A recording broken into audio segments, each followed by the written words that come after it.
Want to know what the most dangerous stage of salon ownership is? Now, you might think it's when you're really quiet or even when you're struggling, but it's not.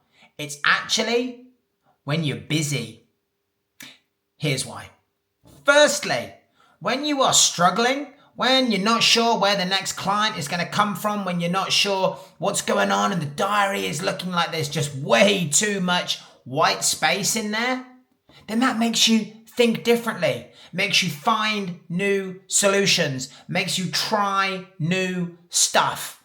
And taking action is almost always what is going to lead to more positive results. Conversely, the real enemy here, the real problem, is when you're really, really busy. And this is a problem throughout our industry, and not least because so many people see being busy as the goal. But it's not. It's a terrible goal. The goal should be having a business which makes you as the owner a profit, makes you a living, a comfortable, healthy living, and supports the life that you want to live. That's a good goal. Being busy, being rushed off your feet, not having a moment to breathe, that's a terrible goal. And yet so many in our industry wear it as a badge of honor. In this video, I'm going to explain to you why that is a terrible goal and what's really going on when you are busy. I'm Ryan Power, and for the last 12 years, myself and my business partner, Holly, have been helping salon owners become the CEO of their business. We help salon owners to make more money in their business, but also live a life that lights them up with our various courses, programs, masterminds, best-selling books, and we have helped more than 5,000 salon owners to date. So here's the problem. When you are busy, you don't question anything. In fact, you probably don't have time to question anything. In fact, you probably don't have time to breathe or to understand your backside from your elbow. But really what is happening when you're really, really busy is that you actually start to normalize being busy. You normalize those high, stressed out periods. You're normalizing having no boundaries and working back to back appointments every single hour that is sent to us. And it's difficult to come away from that because the money is coming in. And as long as the money is coming in, then we somehow justify it and we feel we have to keep going with it. But here is the real problem. Is that those salons that ultimately fail, they don't fail fast, they fail slowly. And with the salon owner drowning and experiencing a slow, painful death. Now, I understand that might sound a little bit over the top, but I see it all of the time in salons. You must do as well. Look around. There's salons closing all over the place, and often they are established businesses which have just been slowly dying for years. More often than not, the owner becomes the bottleneck in the business. Everything has to go through them. Oftentimes, the owner's diary column is really, really full, and yet the other team members, their columns aren't full. Clients want to see the owner. They've got used to them. They're comfortable with them.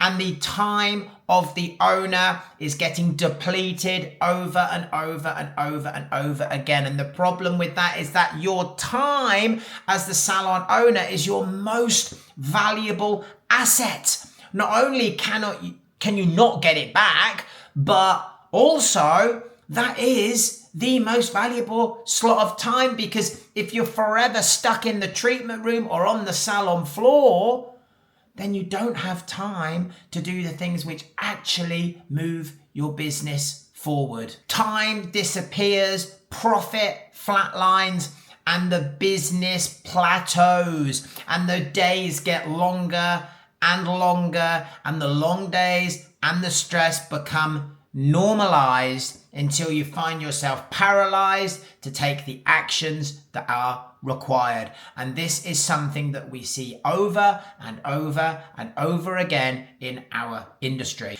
Just about every salon owner that I speak with wants one or both of two things. They want to make more money and they want to work fewer hours. And the only way that you are going to achieve those things, both of which are very much possible, this isn't all doom and gloom, by the way, but it comes from making a shift. And that shift is from the therapist or the stylist to the CEO of the salon, the owner. And that is both a mindset shift, thinking like an owner, but also it's an action shift in terms of what you're physically doing with your time, with your hours throughout every working day. And I'm saying this from experience. I had a previous business and that was me. I was the bottleneck. I was stuck doing all of the jobs. I was an operator and not an owner. And it did not end well for me, because what happens is you just end up pouring on more and more and more and more and more until you run out of time. And then you end up having no downtime. And then you end up having no weekends. And then you end up having no holidays. And eventually something snaps. That was what happened for me. And it was my mental health. And I don't recommend it to anyone. And that is why we are so passionate about helping people to break that cycle. And you can. And it starts with a mindset shift. And it starts with a decision. A decision to start considering yourself and looking at yourself as the owner rather than the operator. Even if you're a solopreneur, it can still absolutely be done. It doesn't mean that you have to be delivering treatments or services for every hour of the day.